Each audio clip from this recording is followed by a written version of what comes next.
like legit. I think my grandmother took us Sorry, Robert because James Earl Jones and Marla Gibbs was in there. I think that's really why we got to go see it. She was like, "Oh, Marla Gibbs in this. Okay, well." It was actually ingenious that he had all these different age ranges in there for that time to be like, because like you just gave a good example, Stacey. Like your mom, oh, Marla Gibbs and James. I'm gonna see that, and you like cool.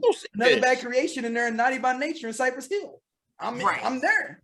She ain't don't know who any of those people were. So yeah, it's just a difference. It was an amazing time. But I didn't know Tank wrote all that stuff for Jamie Foxx. Yes. I didn't know that. You can't tell the way that they both sound the same at one point. Yeah, I did. I wasn't at the time. I wasn't really tripping off Tank like that. Because he was singing background for Tank. That song Slowly. Jamie Foxx is on background. Is he? So here's the problem. Listen slowly again. Here's the problem: is that I lost Slowly for 10 years because it wasn't available anywhere, and I didn't because have of Blackground music, right? Right. It's on Blackground. So like the album just got available for streaming the end of last year. So I remember Slowly, like I remember seeing the video, I remember liking the song, but I didn't have it downloaded anywhere because who knew that I would have been stuck without it for so long. But so now I have to go back and listen to it. But to that point, I wish that Tank would write, or I think Jamie Foxx is an amazing singer who should do more slow ballads. I hate that he never dug into that. Like the first song, Infatuation, I was like, oh man, this is gonna be so great. That first album was all dope ballads.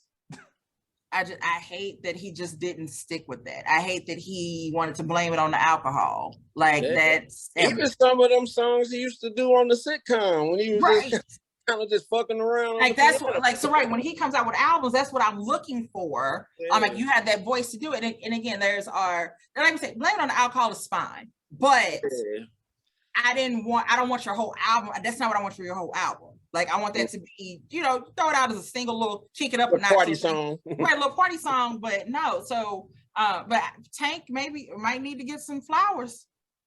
Yeah. He wrote "Oh" for Orion. Dude, I was looking up his list. Regret that song by Letoya Luckett with Ludacris, Regret or whatever.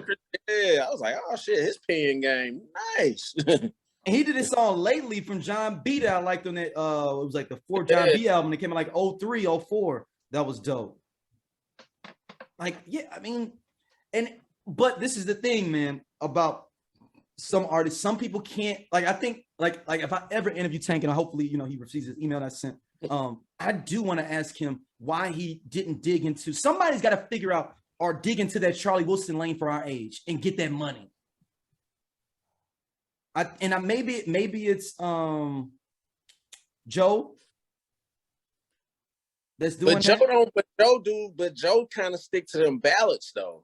No, but I'm saying the old school that's like, I'm gonna make songs just for the cats I know that's like 40 to 60, and that's what we doing. The Johnny Gills. But somebody that's young, like a Tank. Joe's doing it, I feel a little bit, but Joe had he got a couple songs like Gucci Mane on this shit, whatever. Yeah. But I'm talking about somebody that Charlie Wilson showed you that you could be hip and still make music for your group. Mm-hmm. Everybody want to be, you ain't selling out 30,000 seat shows no more. Be comfortable with having 4,000 a show every night, every day of your rest of your life, that you get 4,000 every city. And just staying in your lane. It's okay to stay in your lane. Like you said with Charlie Wilson, the sound of the music may change a little bit to kick it up a notch, but he's still being him. Like, what's the song? Without You by Charlie Wilson. My God. That song comes on, I stop what I'm doing. Like that song, it just touches me. But this is this old man singing this song, but it's just a good song. You don't feel like it's some old nigga singing to you. It just feels like it's a great song. I got my son in the car singing "Outstanding." But that's what I'm saying. I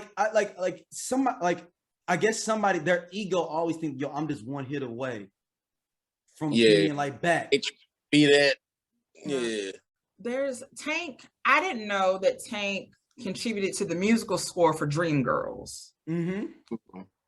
But basically what I'm trying to find is just like a list of writing credits. They don't have them, but I know he wrote Naked for Marcus Houston. Yep, he wrote Naked for Marcus Houston. Yep. Yeah, it says so basically it's like his Tank songwriting production credits include working with Aaliyah, Beyonce, Dave Hollister, Fantasia, Kelly Rowland, Marcus Houston, Omarion, Jamie Foxx, Pitbull, Donnell Jones, and Monica. But hell, what else? Shit. Like that's nice. Yeah. I mean, if you talking about anybody else in the modern era, you only outside of Babyface, but after his era, you only from Brian Michael Cox that could probably like beat him out on a writing production side of R&B. Yeah. And he's a good dope writer. But that album, the Stronger album, that's the best Tank album, man. Yeah, that's strong. So adult and it's so smooth and chill and like, nigga, you mature as fuck. And the messed up part was he said that nobody fucked with that album. And then that's when he went to some ratchet shit though. What was that one song? He was like, basically like, soon as we fuck. Yeah. He went right to that, right after when that. We fuck. And everybody loved that song. Like, yo, Yeah. You ain't like Starship? That joint that you're my star? No, it's not Starship. You my star? That motherfucker was a beautiful song for somebody. But y'all would be like, then when we fuck. Yep. And you know what? Somebody like him is so slick. He probably like, nigga, watch this. I'm gonna put a song about when we fuck, and I bet you it pop. I love that song.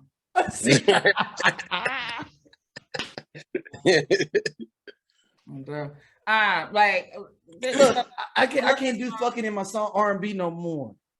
I like that. No. The original Jodeci Freaking You was fucking you, right? Right. And Brett Ratner made them change it because he was like, I can't do no music video to this. I love like, no, it's gonna be okay. They're gonna bleep it.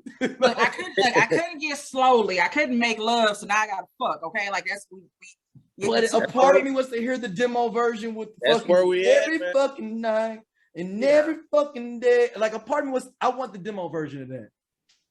Right. What was I just thinking about with Tank and I Deserve? Nobody talks about how that man choked her out. And he explains it on Drink Champs though, Stacey. Yeah. He says the whole thing is hypothetical. Maybe I deserve. Like everything is like in his mind, like in your mind. Yeah. Of like what is going on. Like this is all you making it up. Like the man is making this up. Maybe I deserve this. Maybe I will do this. Maybe I will do that. He's like, none of that shit have happened. This is all maybe. And it makes more sense though. I re-listened to it. It makes sense. I wish that my lips could touch my ear. I hear what you're saying, but like I said, just at the time you're singing along to it and niggas are singing it too, and maybe I do deserve for you to go out with him all night and all of that. But then, like I said, that last verse, it sounded like that's what she did. She did go out and this nigga choked out and chased her down the street. And that, as far as I'm concerned, that's what happened.